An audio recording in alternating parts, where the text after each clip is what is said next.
NBA training videos you didn't see on TV. Oh, yeah! Two beauties! And first, Dwight Howard ended his training session from full court.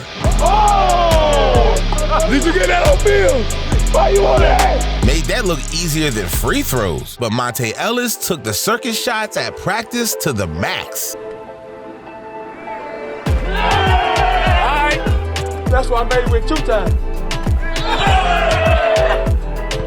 Got it.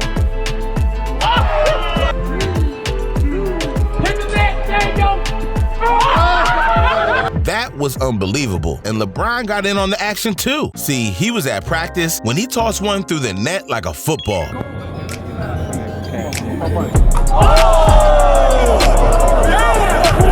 LeBron made the craziest shots on the floor, but imagine dunking on the most dominant player of all time, because 5'9" Nate Robinson knew that practice was the only time he could catch Shaq lacking. And after getting posterized, Shaq made sure he whooped Nate's ass, literally. Shaq had Nate bent over, but he didn't have to take the embarrassment like John Wall. Look, Wall was one of the best point guards in the league, but that didn't matter when he met Sheldon McClellan. Yeah, you never heard that name in your life, and that's because dude was in the G League. And when they went one-on-one after training, Wall was supposed to make him look like target practice, but this nobody left his ass cooked.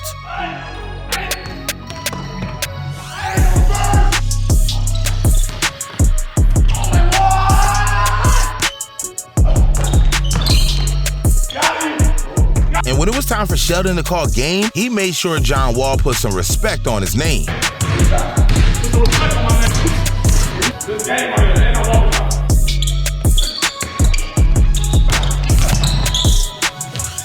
Yeah, you never know what you might see behind closed doors, but Kevin Durant was training in front of everyone. See, KD was so focused on basketball, he was working on his jumper while he was partying. KD in his practicing that jumper.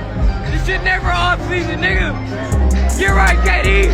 Ball is really life for that dude, but the clip went viral quick, so KD had some explaining to do. My shoulder was a little tight, so I was in the club, like, just doing this, you know what I'm saying? And then my boy was like, yo, I'll lock you up, like, you can't score on me. When he told me that, I was like, I was just trying to show him what I would do once we get on the court. Like, you know, shadow boxing. I was shadow boxing, and I was just giving him my moves. So he was like, you couldn't see him in the video. He was across in the section. I was, like, on the dance floor, and he was, like, screaming at me that he can guard me, so I had to show him what I was going to do to him. Kevin was practicing in the wildest place ever, but nobody had a practice environment like Michael Jordan and the Bulls. See, at practice, Jordan was a straight bully, and somehow a bench player named Scott Burrell became MJ's favorite punching bag. Go get your ass down. Game time now.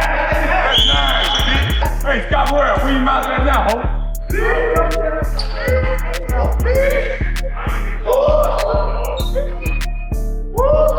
Scott, I advise you to guard somebody else, like Judd.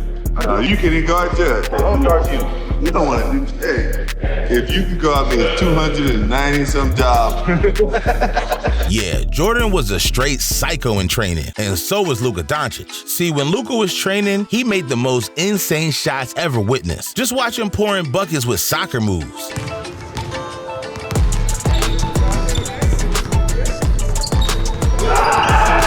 And that's not all, because he hit shots from every way imaginable.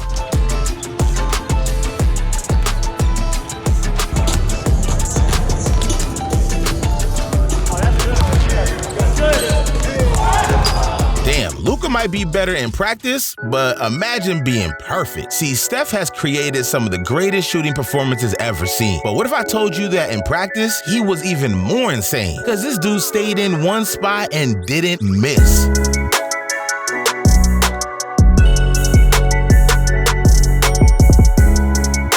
Yeah, dude knocked down 105 threes in a row like it was nothing. But even though Steph is that good, he was no match for his coach. See, Steph and Mark Jackson went toe-to-toe from the three-point line after practice, and coach showed him how it's done.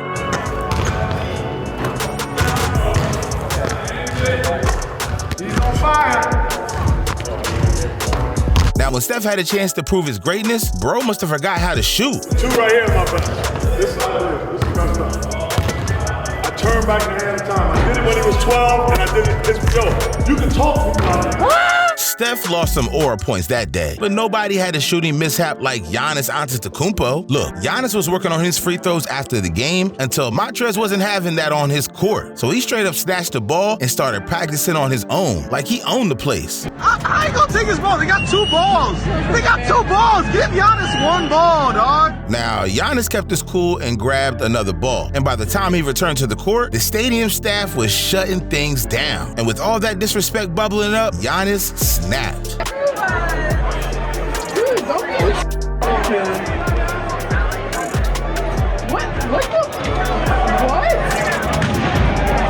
Giannis reached his breaking point, but Kobe took his disrespect to his teammates. It was 2014, the twilight of Kobe's legendary career, so bro was barely at practice every day. But when he showed up, Kobe left his team insulted.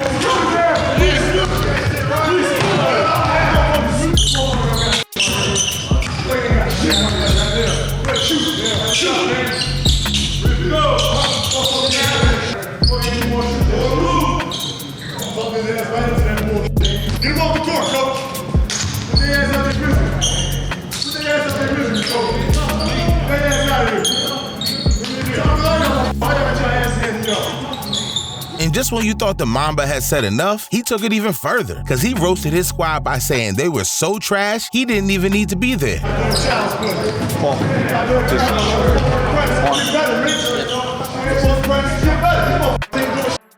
Nobody was going to step up to Kobe, but Kyrie Irving had no fear. See, Kobe and Team USA were training before the Olympics when Kyrie, who was just a practice player, bet on himself against the big dog. This is not a high school kid coming to you. Kobe, oh my God, no. This is me coming to talk to you one-on-one. You want to do it right now. 50 grand to a boss is nothing. I got to do 45. Just for you. Now, Kyrie just finished his rookie season, but that didn't stop him from running his mouth. I think you're talking to a high school kid. You just came out of high school, kid. You came out of college. You just came out of high school. You came out of high school. You played 2 games. You played 2 games in college. Some people need 30 games and some people need 11. You are high school. You just graduated. Kyrie was talking crazy at practice, but Victor Wembanyama does the unbelievable at practice every day. Just watch this training that proves he's a straight-up alien.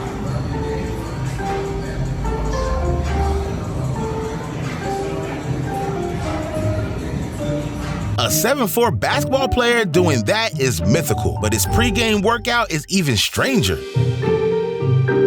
Yeah, Wemby uses practice to become a new species, but some use it for violence. Cause one elbow in the post at the Lakers practice and things got out of control.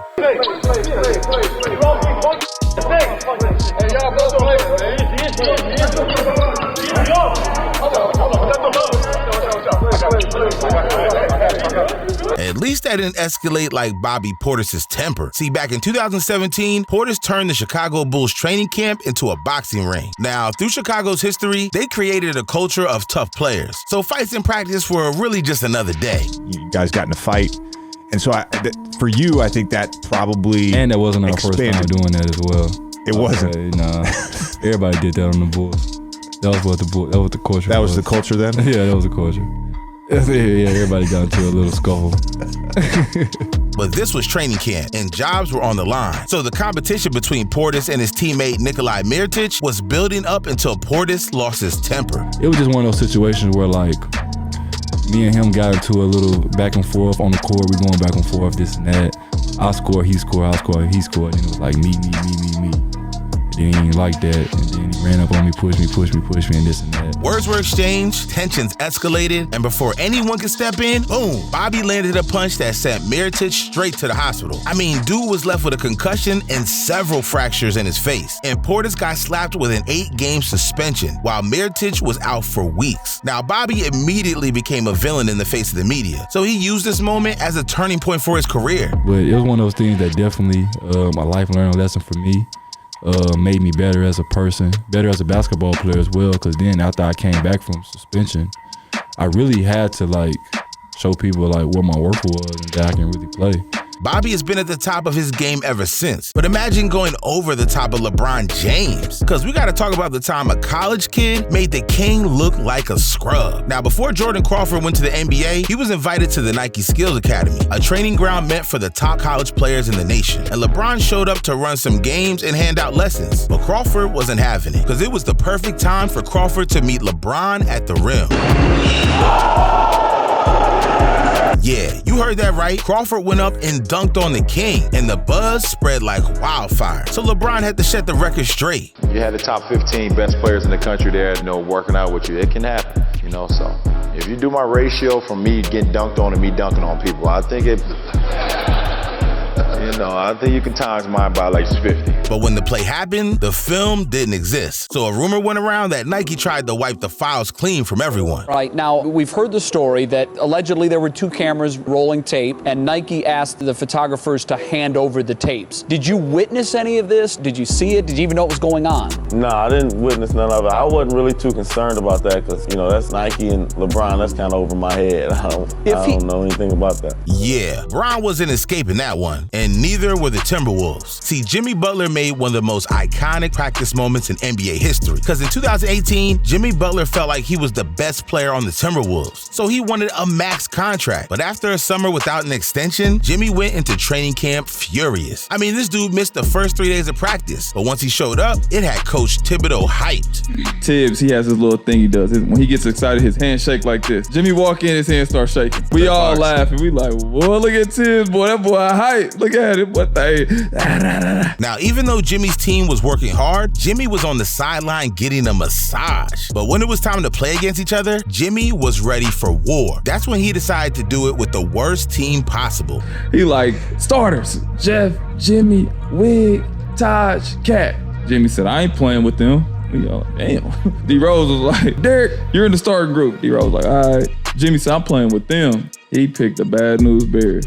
It was there, no offense, but everybody in there, they wasn't gonna make the team. And it didn't even matter, because Jimmy absolutely dominated. And while he was at it, he made sure to let Karl Anthony Towns know that he would never be on his level. Jumped the ball. He's like, I got Cat. I was like, oh shit. So they jumped the ball. We throw it to Cat first play. Jimmy steal it. They go down, score. I'm like, come on, Cat, post his little ass up, man. He can't guard you. Jimmy like, fuck out of here. He trash.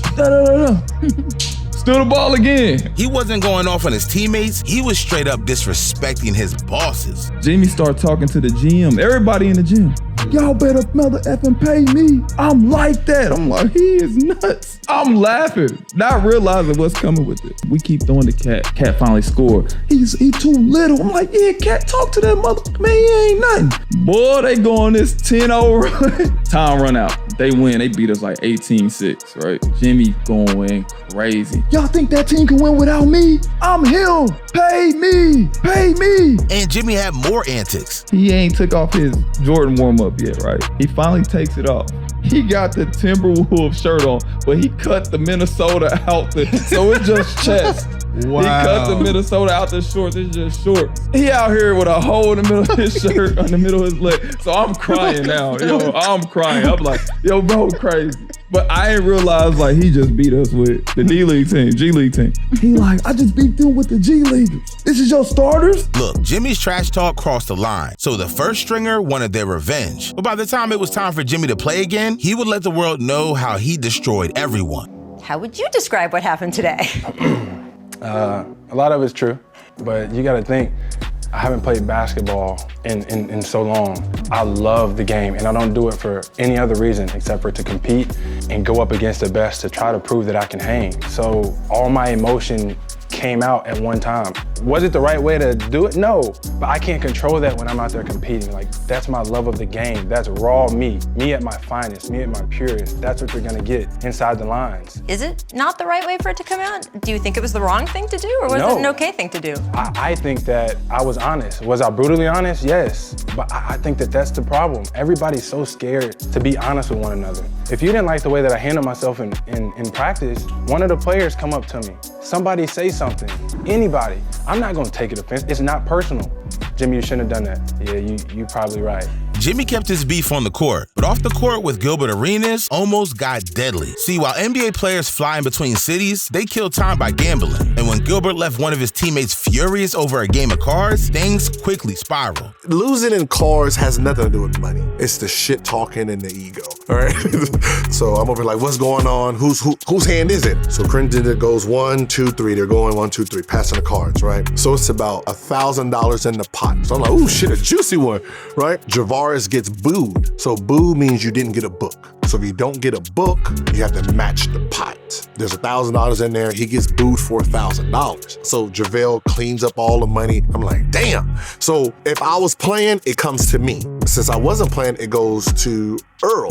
Javaris Quinnington and JaVale McGee were playing a game called Boo Rag, and compared to the money Gil had, JaVale and Javaris were playing for chump change. But when the pot reached $1,000, Gil wanted in and raised the stakes to $2,000. And Javaris, who had already lost $6,000, was steamy. So me being who I am, I'm like, damn, there's $1,000 in there. I want that shit. So I was like, hey, I'm in. I want to play. So they was like, well, match the pot. So now I had to take out 1,000, put 1,000 in. So now there's 2,000. So already Javaris is pissed because now the odds of him winning his money back makes it a little bit harder because you go now to 25%. So now he's just pissed off. Earl Boykins and JaVale is having a conversation. And the conversation was, hey, can I get my $200 you owe me? And JaVale's like counting his money like, I'll give it to you when the plane lands. You know the rules. I don't want to give it to you now. You catch fire, then I lose all my money. We already know how that works. His ego was bruised and things got personal when he started snapping at JaVale. Get that man his fucking $200. The fuck is your problem? And I'm like, yo, dude, why are you talking to your teammates like that, bro? I said, you owe me $200. You owe Karan $200. Like, why are you giving a fuck about their $200? And then that's when the energy came to me, man, fuck you. He said, just because you rich, you think you can just come in here and bully motherfucking pots and shit, come in here throwing 1,000 when my motherfucking money is in there. And I'm listening.